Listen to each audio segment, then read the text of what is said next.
All right, so we just ended with these limit laws and how they relate to our sequences.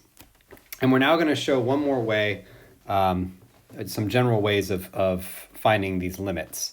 And one of them is called the squeeze theorem. And depending on who you learned Calculus 1 or AP Calc AB from, you may have already seen the squeeze theorem or you may not have.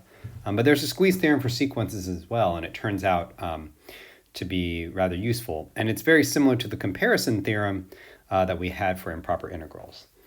So the squeeze theorem basically says, if you have a sequence that you're trying to figure out, in this case our sequence is the b sub n. If I can say that that sequence is always in between a sequence A and a sequence C, if I know that the two outer sequences, the A and the C, both go to the same limit, then the middle one, the b sub n, gets squeezed, and the limit as, n goes to infinity of that sequence b sub n also has to equal L. And the picture that we often draw for this is something along these lines. So suppose our sequence B, I'll make this blue. It's sort of going along like this. And we've got a sequence A that's always less than it.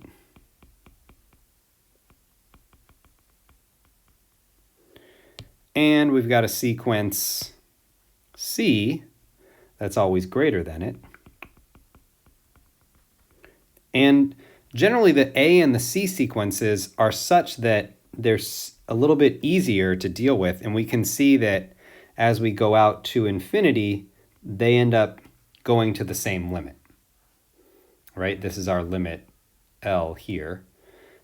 Then the blue one is going to get squeezed in between them and is going to also equal that same limit of L. So let's see what this would look like. So does the sequence b sub n, sine squared n over n e to the n converge or diverge? Well, I know sine of n bounces back and forth between -1 and +1. So sine squared of n is going to bounce back and forth between 0 and 1 because it's always going to be positive. And if I take each of these parts of that equation that I wrote right there, and I divide them by n e to the n, what I end up with is this is my b sub n sequence. Here I have an a sub n sequence, which by the way is just 0. It's just 0 over and over again. And my b sub n is always going to be less than or equal to this c sub n sequence, which is 1 over n e to the n. So I know that my b sub n sequence is always going to be getting squeezed in between 0 and 1 over n e to the n. And if I take the limit as n goes to infinity of each of these things,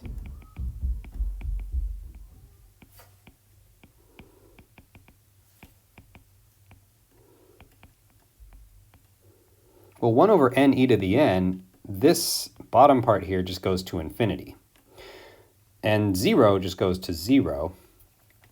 So I'm left with my limit as n goes to infinity of b sub n is less than or equal to 1 over infinity, which is just 0. In other words, this limit here is being squeezed in between 0 and 0, so it has to equal 0. And that's what I'm doing with my squeeze theorem. The tricky part about this is figuring out what your a and c functions are. And generally, if it's a trigonometric function like sine, you're going to be going in between -1 and 1 or something like that. There are a lot of different comparisons you can make to figure out that squeeze theorem. Theorem 4.4, if the limit of the absolute, and one of the main reasons we like the squeeze theorem is it allows us to prove this nice theorem right here, which says if you have the absolute value of a particular sequence and that goes to 0, then the original sequence also has to go to 0. And the reason is because our a sub n sequence, we can squeeze that between the negative absolute value and the positive absolute value, right? If I have a number, a sub n, in my sequence, it's always going to be bigger than the negative of itself, because it might be the negative. Or it's always going to be less than or equal to the positive of itself, because if it's a positive number, it would be, at worst, equal to that thing. And now if I take the limit as n goes to infinity of each of these things,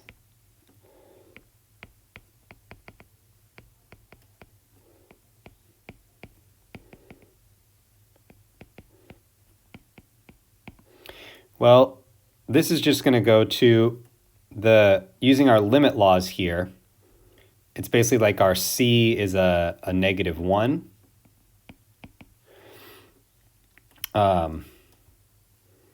That -1 can get factored out, and this just becomes negative limit as n goes to infinity of the absolute value of a sub n.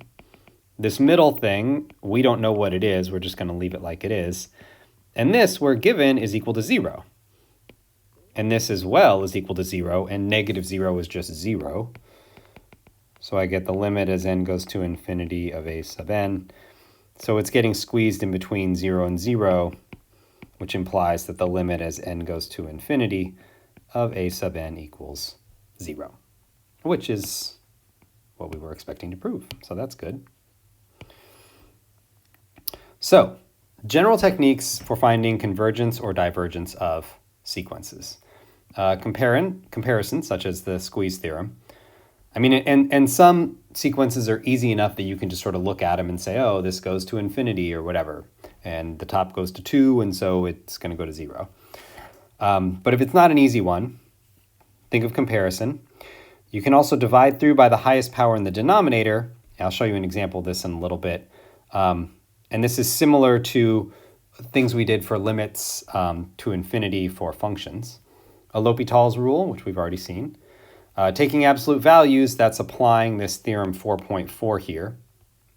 And that can be useful if you have some negatives that are making things confusing.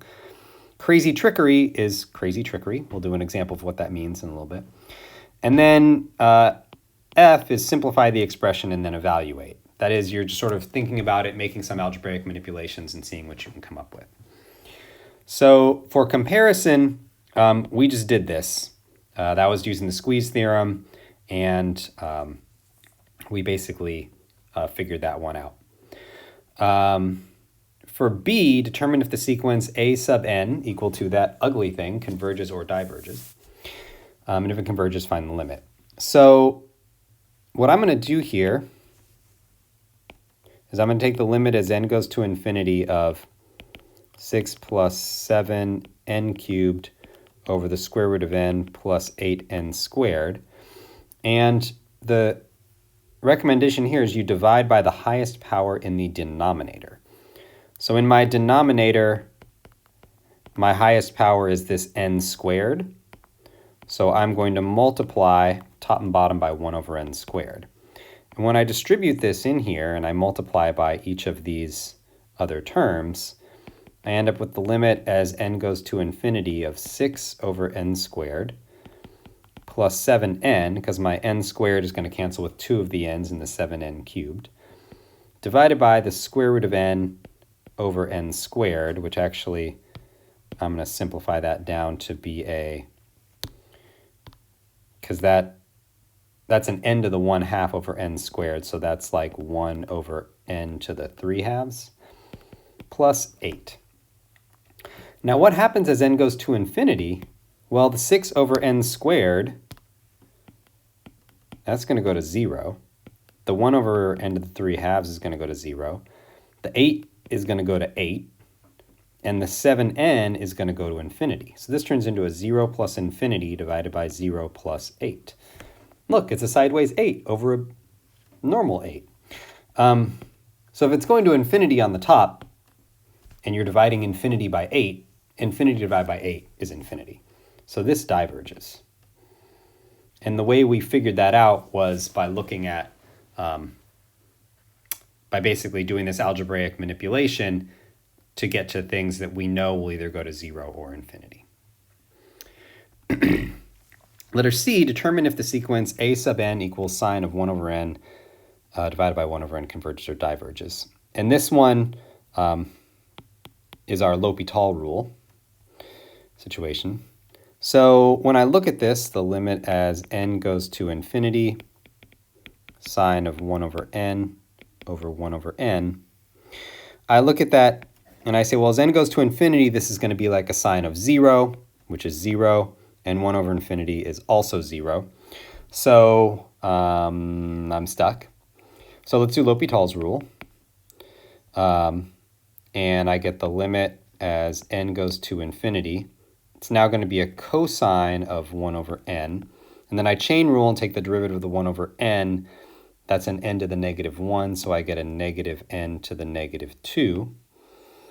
And then when I take the derivative of the 1 over n on the bottom, I get another negative n to the negative 2. Those two things cancel out. And I'm left with the limit as n, or actually I can even just evaluate the limit at this point, because I now just have the limit as n goes to infinity of cosine of 1 over n. That's just going to be a cosine of 1 over infinity, which is cosine of 0, which last time I checked was 1. Letter D, determine if the sequence a sub n equals negative 1 to the n plus 1 over n times e to the n converges. This looks really confusing. So let me just plug in some numbers. When n equals 1, I'm getting negative 1 squared as a positive 1 times 1 over e. When n equals 2, I'm getting a negative 1 times 2 over e squared. Then I'm getting a positive 1 times 3 over e cubed. So it looks like the bottom is increasing faster than the top, but I'm not totally sure, and I've got this negative bouncing back and forth. So let's instead, let's consider the absolute value of a sub n, which basically just gets rid of this negative 1 term. And I just have n e to the n. N over e to the n. So let's take the limit as n goes to infinity of n over e to the n. And this is going to look like an infinity over infinity, so I can do L'Hopital's rule. And I get the limit as n goes to infinity of 1 over e to the n, which will just go to 1 over infinity, which is 0. So what I have is that the limit as n goes to infinity of the absolute value of a sub n equals 0.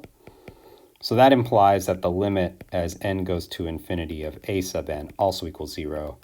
And that was by the theorem that we proved up above, which I guess is what, theorem 4.4. Ta-da! Look, we used it. And that's where we're going to stop this video.